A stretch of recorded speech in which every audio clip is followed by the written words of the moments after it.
एक आदमी है जिसका नाम रवि है। आर्मी में काम करते थे, दूर दराज उनकी कहीं पोस्टिंग हो गई, काफ़ी ज़्यादा टाइम उनका अकेले ही बीतता था। तो किसी ने उन्हें बताया कि एक एप्लीकेशन है 11 करके नाम से, और उसे अलग है, इसमें आप प्रॉफिट कमा सकते हो, बस आपको एक टीम बनानी है। इसमें गेम स्टार्ट हो जाएगा 49 रुपये से, और इसमें तुम 3 करोड़ रुपए तक कमा सकते हो। बस जिस रवि की कहानी 49 रुपये से स्टार्ट हुई थी, वो धीरे धीरे करके 1000 रुपये पहुँच गई। जिस दिन गेम नहीं होता था तो उस दिन मन नहीं लगता था, जिस दिन गेम जीत जाते थे तो उस दिन और कमाने की चाहत होती थी, और जिस दिन लॉस हो जाता था तो जो लॉस हुआ है उसको रिकवर करने की चाहत होती थी। ये बात 49 रुपये से शुरू हुई और लाखों तक पहुँच गई। जो उनकी सेविंग थी वो भी ख़त्म हो गई, और जो उन्होंने क्रेडिट कार्ड ले रखे थे उस पर उन्होंने लोन लिया और वो भी ख़त्म हो गया। और कुछ ही सालों में 35 लाख रुपए का कर्ज हो गया, और गुमसुम रहने लगे और निकल गए रेलवे स्टेशन की तरफ। वो तो यूनिट के कुछ लोगों ने उन्हें देख लिया तो वो पकड़कर वापस लेकर आए और कोलकाता के एक क्लिनिक में एडमिट किया। 20 दिन उन्हें मोबाइल से दूर रखा गया, तब जाकर वो थोड़ा कंट्रोल में आए। और ये कहानी मैंने अपने पास से नहीं बनाई, रेस्ट ऑफ वर्ल्ड करके एक मैगजीन आती है जो इसी तरह की टेक्स्ट स्टोरी सुनाती है, तो इसमें ये पूरी स्टोरी कवर है। ये स्टोरी के अलावा आप ये वाली वीडियो भी देखिए। क्या नाम है बेटा? हिमांशु मिश्रा। हिमांशु, क्या काम करते हो बेटा? स्टूडेंट है, पढ़ाई करते हैं। अच्छा, कुछ कहना? Yes sir. हाँ। ये बोलते हैं कि ऑनलाइन गेम जो है सर, ये जो टीवी पे ऐड आता है हर जगह, इससे सर बहुत सारे बच्चों का नुकसान होता है सर। बहुत लोग अपनी लाइफ खत्म कर देते हैं। कौन सा ऑनलाइन गेमिंग जो है? यस सर, जो टीवी पे ऐड आता है, जो पैसे कमाने का, जो आज आप टीम लगाइए और करोड़ रुपए कमाइए, इसमें से बहुत लोग गेमिंग एडिक्ट होते हैं। तुमने खेला क्या ये? Yes sir. खेला? Yes sir. और कितने? रुको एक मिनट भैया, बेटर को, तुमने ये गेम खेला? Yes sir. कितने पैसे गंवाए? अभी मेरे ऊपर 96 लाख रुपए का कर्ज है। कितने? 96 लाख रुपए। 96 लाख रुपए का कर्ज है। इस भाई ने अपना 96 लाख रुपए का लॉस किया है इन बैटिंग एप्लीकेशन के चक्कर में, और ये न्यूज़ 18 की रिपोर्ट है। आगे और देखिए। इसलिए कि तुमने खेला और उसके बाद कर्ज है। और लोग परेशान करते तुमने हैं। कहा किससे किससे कर्ज ले लिया? मैं तो 96 लाख रुपए जानना चाहता हूँ बेटा, रकम होती है, कहाँ से पैसे ले लिए? सर बहुत तरीके हैं सर। पहले लोग से लिए, उसके बाद सर जब किसी को लत हो गया सर, फ्रॉड भी किया सर। तुमने फ्रॉड भी किया? Yes sir. सर बोल रहे हैं सर, हमने फ्रॉड भी किया सर। फ्रॉड भी किया, लोगों से भी पैसे लिए, 96 लाख रुपए। तो इस भाई ने बैटिंग ऐप के चक्कर में लोगों से उधार भी लिए और लोगों के साथ इनने फ्रॉड भी किया। बीटेक की फीस हम हार गए जुआ में। बीटेक की फीस हार गए जुए में? कल समझाया 2 घंटे।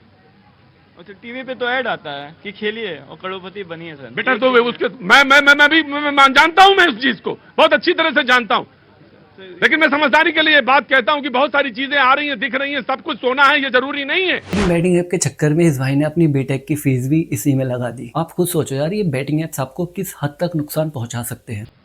गेम के चक्कर में सब कुछ खत्म हो गया। गेम्स के चक्कर में सब कुछ खत्म हो गया। इन गेम्स के चक्कर में सब कुछ खत्म हो गया। ये तो कुछ कहानी है जो हमारे सामने आई है, और न जाने ऐसी कितनी कहानी है जिनके बारे में हमें और आपको पता भी नहीं है। और इसके अलावा आप ये वाला ट्वीट भी देखिए।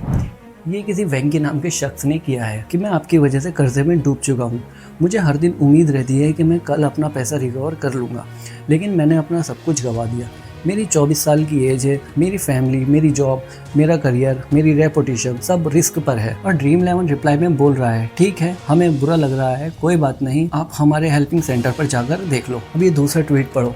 कोई चंद्रशेखर करके ट्वीट कर रहे हैं कि मैं आर्मी में हूँ, 20 लाख तक मेरे ऊपर कर्ज हो चुका है, प्लीज़ मेरे लिए कुछ करो। और ड्रीम11 का रिप्लाई आता है कि इस हेल्पलाइन पर देखो, हम देखते हैं। और आप गूगल पर सर्च करो, वहाँ ऐसे ट्वीट भरे पड़े हैं। बेंगलोर का एक ऑर्गेनाइजेशन है the service for healthy use of technology. उनके डॉक्टर मनोज शर्मा जी कहते हैं कि जो डेली के केसेस की संख्या है वो पिछले कुछ सालों में 3 गुना से ज़्यादा हो गई है, क्योंकि इसकी लत पालना आसान है और छोड़ना बहुत ज़्यादा मुश्किल। क्योंकि जितने केसेस हमारे पास आ रहे हैं उसमें कई गुना केसेस ऐसे हैं कि उन्हें पता ही नहीं कि उन्हें इस चीज़ की लत लग चुकी है और वो आ ही नहीं रहे। 5 ऐसे रीजन जिसकी वजह से लोग इसमें आसानी से घिर जाते हैं। फर्स्ट रीजन है मार्केटिंग। इंडिया में क्रिकेट किसी फेस्टिवल से कम नहीं है, और इसमें से टॉप क्रिकेटर आकर टीवी में हर एड में आकर आपसे 50 बार बोलेंगे कि टीम बनाओ, ये मैं कर लूंगा, टीम बनाओ, फर्स्ट प्राइस 3 करोड़ है, तो यूथ तो टीम बना ही लेगा ना। और दूसरा रीजन है इसका एंट्री। इसमें एंट्री बहुत कम है, कोई भी कर सकता है, बस आपको मोबाइल चाहिए, मोबाइल में इंटरनेट चाहिए और आपको 49 रुपये चाहिए, लो जी कर लो शुरू। और तीसरा रीजन है इसका फियर एंड ग्रीड, जो कि यूनिवर्सल इमोशन है। चाहे शेयर मार्केट हो या कोई सी भी डील, हर आदमी को लालच भी है और थोड़ा डर भी लगा रहता है। तो भाई जिसने 100 रुपये कमा लिए वो सोचता है कि 500 कमा लूँगा, और जिसके 500 रुपये डूब गए तो वो सोचता है यार रिकवर तो करने ही पड़ेंगे। तो इस ट्रैप के चक्कर में इससे बाहर ही नहीं आ पाते। इसका चौथा रीज़न है हमारे खुद के इमोशन। क्योंकि हर आदमी को लगता है कि यार मुझे तो सब आता है, क्योंकि मैं तो इतने टाइम से क्रिकेट देख रहा हूँ। हम इंडियंस क्रिकेटर्स को भी बोल देते हैं कि यार ऐसे नहीं मारना था, थोड़ा टेढ़ा मारना था या सीधा मारना था, ये कहाँ इसने कैसा मार दिया। तो हर आदमी को लगता है कि मैं तो इंटेलिजेंट हूँ, मुझे तो सब आता है। तो कंपनी कहती है अगर आपको सब आता है तो फिर आ जाओ और खेलो यहाँ पे। लोग सोचते हैं यार इसने अगर 100 रुपये जीत लिए तो मैं तो कम से कम 500 रुपये जीत ही लूँगा, क्योंकि इससे ज़्यादा इंटेलिजेंट हूँ मैं। और इसी चक्कर में लोग इसमें फंस जाते हैं। Number 5, habit. अगर आपने 100 रुपये या 500 रुपये जीत भी लिए तो आप सोचोगे कि यार कल कब आएगा या परसों कब आएगा, ताकि मैं और इसमें इन्वेस्ट करूँ और मैं और पैसा जीतूँ। फिर जब मैच बंद हो जाता है तो वो सोचता है यार मैच तो बंद हो गया, तो फिर वो फुटबॉल पे, बेसबॉल पे, कबड्डी पे सब जगह टीम बनाता है, क्योंकि अब उसे हैबिट हो चुकी है। 3 तरीके से आपको ये हैबिट डिस्ट्रॉय करती है। सबसे पहला फाइनेंशियल। पहले तो आपकी सेविंग खत्म हो जाती है, फिर कर्जे में डूब जाते हैं। दूसरा आता है प्रोडक्टिविटी लॉस। जो आदमी इसमें लग गया फिर उसका कहीं मन नहीं लगता। अगर वो आदमी ऑफिस में जॉब भी कर रहा है ना तो वहाँ भी उसका मन नहीं लगेगा। वो बस यही सोचेगा कि कब 7:30 बजे और कब मैं टीम बनाऊँ। हर टाइम बस उसके दिमाग में यही चलता रहता है कि कौन कौन से प्लेयर को लेना है, कौन कौन से प्लेयर को छोड़ना है, और यूट्यूब पर सर्च करता रहता है। तो वो इंसान अपनी जॉब में, अपने बिजनेस में, या जो भी वो काम करता है जिसमें वो आगे वो स्किल बना सकता था, आगे बढ़ सकता था, तो वो वहीं रुक जाता है और उसकी ग्रोथ हमेशा के लिए डैमेज हो जाती है। और तीसरा है लॉस ऑफ लाइफ। जब कोई इंसान जिसकी सैलरी सिर्फ 20,000 रुपये है और उस पर 20 लाख रुपए का कर्जा हो जाता है, तो उसको पता है कि ना तो वो ज़िंदगी भर उस कर्ज को उतार पाएगा और ना ही उसे अब कोई उधार पैसे देगा, और मेरी बदनामी अलग हो जाएगी।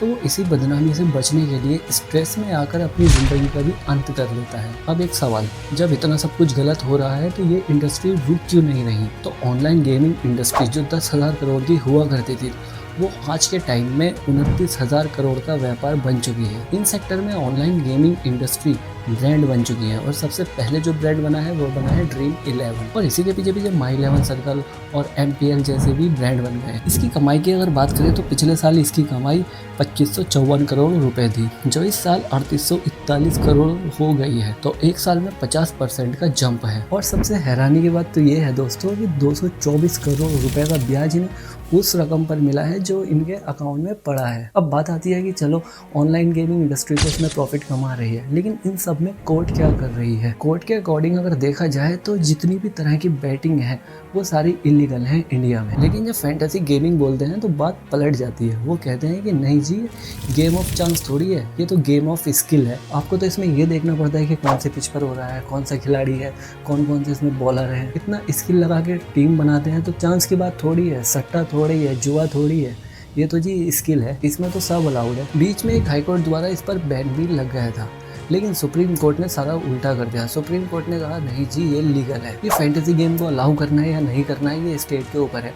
कई स्टेट ऐसे हैं जिन्होंने इनको बैन कर रखा है, जैसे तेलंगाना, असम, उड़ीसा, आंध्र प्रदेश, सिक्किम और नागालैंड। यहाँ फैंटेसी गेमिंग पर भी बैन है। जब इस जुए की लत और सोसाइटी की खबरें सामने आई तो इन फैंटेसी गेमिंग इंडस्ट्री ने सोचा कि यार कुछ ना कुछ तो करना पड़ेगा, नहीं तो आज नहीं तो कल हम पर कुछ ना कुछ एक्शन हो जाएगा। तो उन्होंने कहा कोई बात नहीं, हम एक पॉलिसी लागू कर देते हैं जिसका नाम है federation of India fantasy sport, FIFS। इसका ये काम है कि ये एक तो फैंटेसी गेम्स को प्रमोट करता है और दूसरा इन फैंटेसी गेमिंग के थ्रू कोई गलत काम ना हो उसका ध्यान रखता है। देखो IPL एक खेल है जिसमें टीम ओनर पैसा कमा रहा है, जिसमें क्रिकेटर पैसा कमा रहे हैं तो उन्हें पैसा कमाने दो। एडवर्टाइजर पैसा कमा रहा है तो उसे कमाने दो। ये आपका खेल नहीं है। आप बस उसे देखो, एंजॉय करो और खुश रहो। अगले दिन जाकर आप अपनी जॉब या बिजनेस उसे खेलो जो आपका खेल है। खिलाने वाला जो है वो हमेशा जीतता है और जो खेलता है वो हमेशा हारता है।